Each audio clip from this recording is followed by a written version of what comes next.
ஆதியிலே தேவன் வானத்தையும் பூமியையும் சிருஷ்டித்தார். ஆதியாகமம் 1:1 பூமியானது ஒழுங்கின்மையும் வெறுமையுமாயிருந்தது. ஆழத்தின்மேல் இருள் இருந்தது. தேவ ஆவியானவர் ஜலத்தின்மேல் அசைவாடிக் கொண்டிருந்தார். ஆதியாகமம் 1:2 தேவன் வெளிச்சம் உண்டாகக் கடவது என்றார். வெளிச்சம் உண்டாயிற்று. ஆதியாகமம் 1:3 வெளிச்சம் நல்லது என்று தேவன் கண்டார். வெளிச்சத்தையும் இருளையும் தேவன் வெவ்வேறாகப் பிரித்தார். ஆதியாகமம் 1:4 தேவன் வெளிச்சத்துக்கு பகல் என்று பேரிட்டார். இருளுக்கு இரவு என்று பேரிட்டார். சாயங்காலமும் விடியற்காலமுமாகி முதலாம் நாளாயிற்று. ஆதியாகமம் 1:5 பின்பு தேவன் ஜலத்தின் மத்தியில் ஆகாய விரிவு உண்டாகக் கடவது என்றும் அது ஜலத்தினின்று ஜலத்தை பிரிக்கக் கடவது என்றும் சொன்னார். ஆதியாகமம் 1:6 தேவன் ஆகாய விரிவை உண்டு பண்ணி ஆகாய விரிவுக்கு கீழே இருக்கிற ஜலத்திற்கும் ஆகாய விரிவுக்கு மேலே இருக்கிற ஜலத்திற்கும் பிரிவுண்டாக்கினார். அது அப்படியே ஆயிற்று. ஆதியாகமம் 1:7 தேவன் ஆகாய விரிவுக்கு வானம் என்று பேரிட்டார். சாயங்காலமும் விடியற்காலமுமாகி இரண்டாம் நாள் ஆயிற்று. ஆதியாகமம் 1:8 பின்பு தேவன் வானத்தின் கீழே இருக்கிற ஜலம் ஓரிடத்தில் சேரவும் வெட்டாந்தரை காணப்படவும் கடவது என்றார். அது அப்படியே ஆயிற்று. ஆதியாகமம் 1:9 தேவன் வெட்டாந்தரைக்கு பூமி என்றும் சேர்ந்த ஐலத்திற்குச் சமுத்திரம் என்றும் பேரிட்டார். தேவன் அது நல்லது என்று கண்டார்.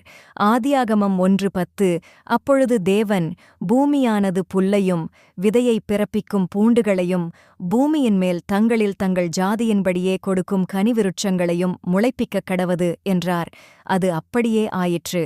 ஆதியாகமம் 1:11 பூமியானது புல்லையும் தங்கள் ஜாதியின்படியே விதையைப் பிறப்பிக்கும் பூண்டுகளையும் தங்கள் தங்கள் ஜாதியின்படியே தங்களில் தங்கள் விதையையுடைய கனிகளைக் கொடுக்கும் விருட்சங்களையும் முளைப்பித்தது. தேவன் அது நல்லது என்று கண்டார்.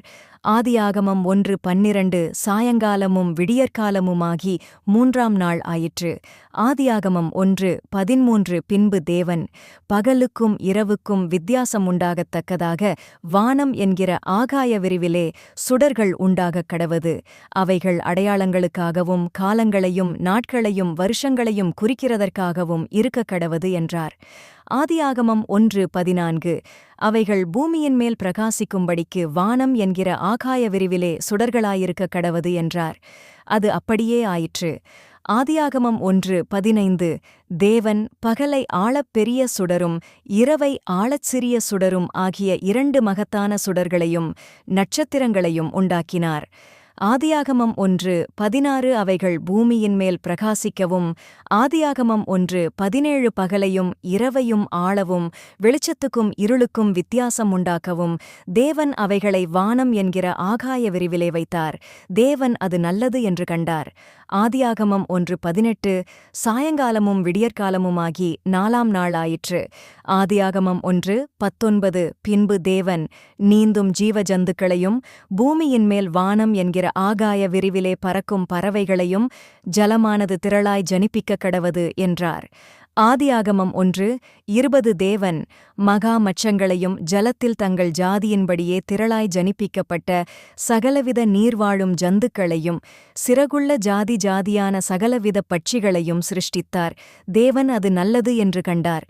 ஆதியாகமம் 1:21 தேவன் அவைகளை ஆசீர்வதித்து நீங்கள் பலுகிப் பெருகி சமுத்திர ஜலத்தை நிரப்புங்கள் என்றும் பறவைகள் பூமியில் பெருக கடவது என்றும் சொன்னார்.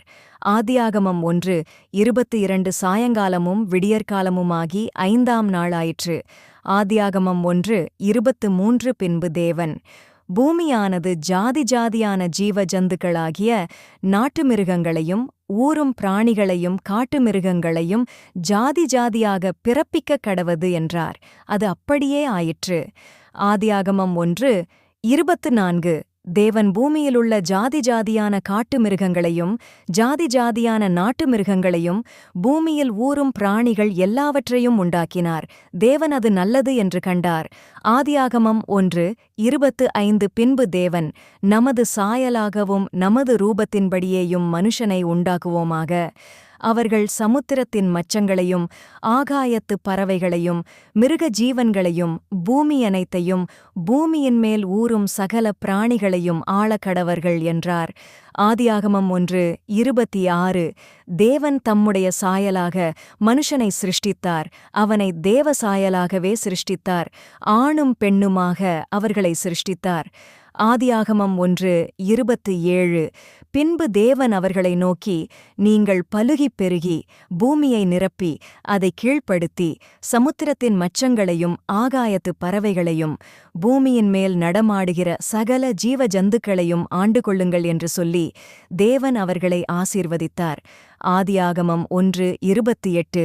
பின்னும் தேவன், இதோ பூமியின் மேல் எங்கும் விதைதரும் சகலவித பூண்டுகளையும் விதைதரும் கனிமரங்களாகிய சகலவித விருட்சங்களையும் உங்களுக்குக் கொடுத்தேன், அவைகள் உங்களுக்கு ஆகாரமாயிருக்க கடவது. ஆதியாகமம் 1:29. பூமியிலுள்ள சகல மிருகஜீவன்களுக்கும் ஆகாயத்திலுள்ள சகல பறவைகளுக்கும் பூமியின் மேல் ஊறும் பிராணிகள் எல்லாவற்றிற்கும் பசுமையான சகல பூண்டுகளையும் ஆகாரமாகக் கொடுத்தேன் என்றார். அது அப்படியே ஆயிற்று. ஆதியாகமம் 1:30. அப்பொழுது தேவன் தாம் உண்டாக்கின எல்லாவற்றையும் பார்த்தார், அது மிகவும் நன்றாயிருந்தது. சாயங்காலமும் விடியற்காலமுமாகி 6ஆம் நாளாயிற்று. ஆதியாகமம் 1:31.